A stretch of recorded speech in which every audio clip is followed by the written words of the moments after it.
नमस्कार। Political peach पर आप सभी लोगों का स्वागत है। महाराष्ट्र और झारखंड के विधानसभा के चुनाव के साथ कई राज्यों के विधानसभा के उपचुनाव भी हो रहे थे। इसमें उत्तर प्रदेश के भी 9 सीटों पर उपचुनाव चल रहा था।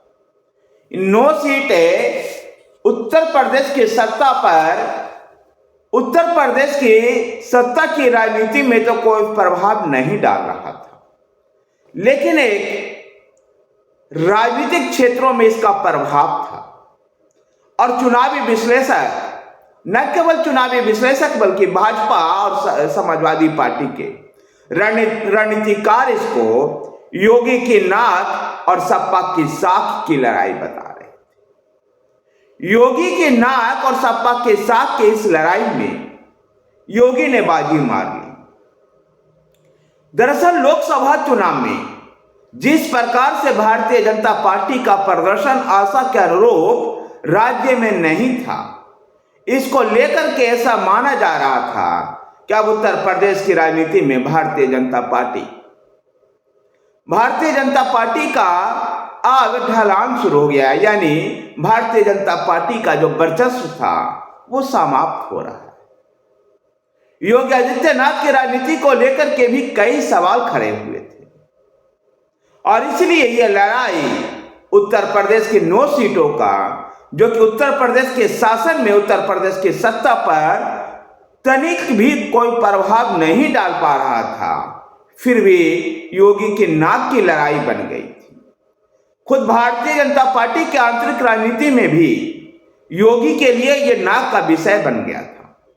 तो समाजवादी पार्टी के साथ की लड़ाई इसलिए थी कि जो एक झूठे नैरेटिव के बहाने आरक्षण खत्म कर देगी भारतीय जनता पार्टी, इसको लेकर के जिस प्रकार से लोकसभा चुनाव के समय में एक नैरेटिव सेट हुआ और वो चुनाव परिणाम समाजवादी पार्टी और कांग्रेस की तरफ गया। योगी आदित्यनाथ की राजनीति पर कई सवाल खड़े हो गए। नरेंद्र मोदी को लेकर के भी सवाल खड़े किए जा रहे थे। विशेषकर फैजाबाद की सीट जीतने के बाद, जो अयोध्या में परिवर्तित हो गई है, उस सीट को जीतने के बाद समाजवादी पार्टी बड़े बढ़ चढ़ करके बोल रही थी।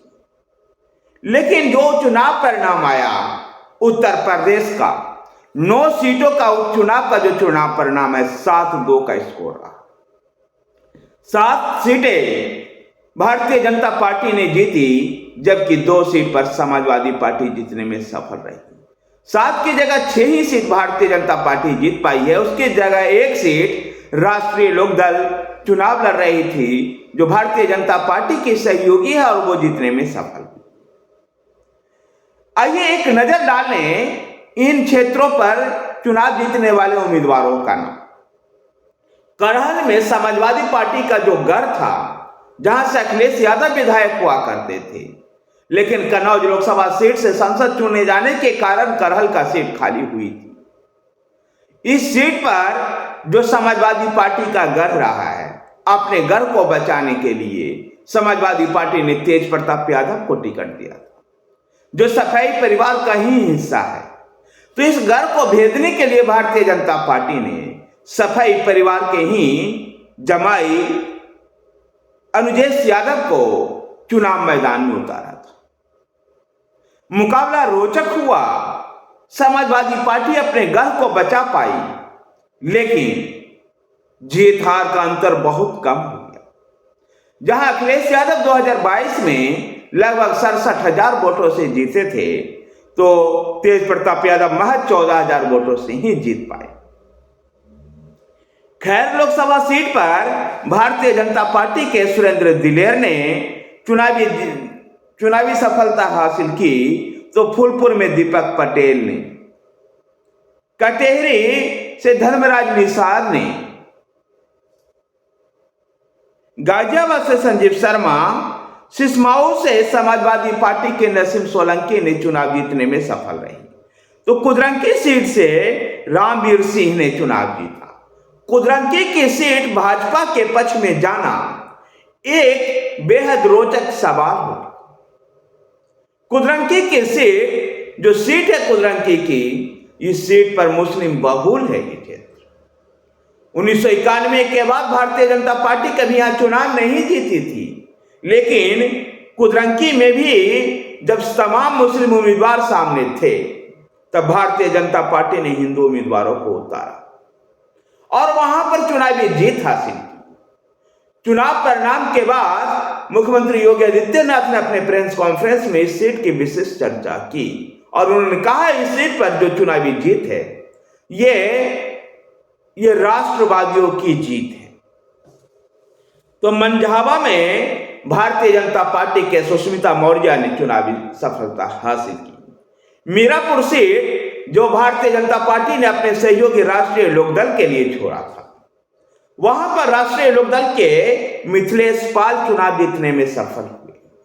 गौरतलब है कि मीरापुर की सीट 2022 में राष्ट्रीय लोकदल के पास ही थी, लेकिन तब यह सीट राष्ट्रीय लोकदल ने समाजवादी पार्टी के सहयोग से जीती। लेकिन अब उपचुनाव में, विधानसभा के उपचुनाव में राष्ट्रीय लोकदल भारतीय जनता पार्टी के साथ, यानी योगी की नाक और सपा के साथ की लड़ाई में योगी आदित्यनाथ ने अपनी नाक को बचाने में सफल रहे और सपा अपनी साख को नहीं बचा पाई। यह चुनाव परिणाम जहां सत्ता की राजनीति में कोई प्रभाव नहीं डाल रहा था, लेकिन 2027 के उत्तर प्रदेश के विधानसभा चुनाव में इसका इंपैक्ट था और उत्तर प्रदेश के विधानसभा चुनाव जो 2027 में होना है उसको लेकर के इसको सेमीफाइनल माना जा रहा है। देखना दिलचस्प होगा कि जब भारतीय जनता पार्टी ने 7 सीटें जीत हासिल कर ली और कुछ ऐसी भी सीटें रही जहां पर जो समाजवादी पार्टी का गढ़ रहा है, मुस्लिम बहुल क्षेत्र रहा है, इन क्षेत्रों में चुनाव जीत करके निश्चित रूप से योगी आदित्यनाथ ने बड़ी सफलता हासिल कर ली। वो भी जब अखिलेश यादव धराधर चुनाव प्रचार कर रहे थे। इस चुनाव परिणाम से एक और तथ्य सामने आया है कि बहुजन समाज पार्टी उत्तर प्रदेश की राजनीति में अपने प्रभाव को खो चुकी है। किसी भी सीट पर उत्तर प्रदेश में बहुजन समाज पार्टी, मायावती की बहुजन समाज पार्टी अच्छे वोट लेते हुए नहीं दिखाई। ऐसे में अब सवाल उत्पन्न होता है कि क्या मायावती की करिश्मा, जो उनको जाति की वोट जो उनको सुरक्षित माना जाता था, क्या वो भी उनके हाथ से निकल गया? दूसरी तरफ उत्तर प्रदेश में दलितों की राजनीति करने वाले आजाद समाज पार्टी ने कई क्षेत्रों में बेहतर प्रदर्शन किया है। मायावती के लिए विधानसभा का चुनाव बड़े कड़वे सच के साथ उजागर हुआ है। उत्तर प्रदेश के विधानसभा उपचुनाव परिणाम से पहले ही समाजवादी पार्टी ने कई सीटों पर मतदान में जो पुलिस जांच कर रही थी उसको लेकर के कई सवाल खड़ा किया था। यानी साफ तौर पर कहना था कि प्रशासनिक अमलों के जरिए ये चुनाव जीते जाते हैं।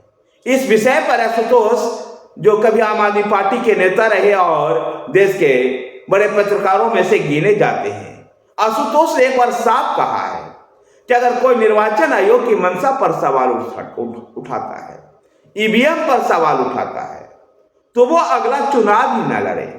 लेकिन ये अपने हार का ठिकरा केवल फोड़ने का एक माध्यम है जो भारतीय राजनीति के लिए उचित नहीं है। अब देखना दिलचस्प होगा कि उत्तर प्रदेश के विधानसभा के उपचुनाव का चुनाव परिणाम के बाद योगी आदित्यनाथ 2027 की कैसे तैयारी करते हैं। ऐसा माना जाता है योगी आदित्यनाथ को कि भारतीय जनता पार्टी में नरेंद्र मोदी के बाद अगले नेता योगी आदित्यनाथ ही होंगे। धन्यवाद साथियों, वीडियो को लाइक कीजिए, शेयर कीजिए, हमारे साथ बने रहने के लिए हमारे चैनल पॉलिटिकल पिच को सब्सक्राइब कीजिए। धन्यवाद।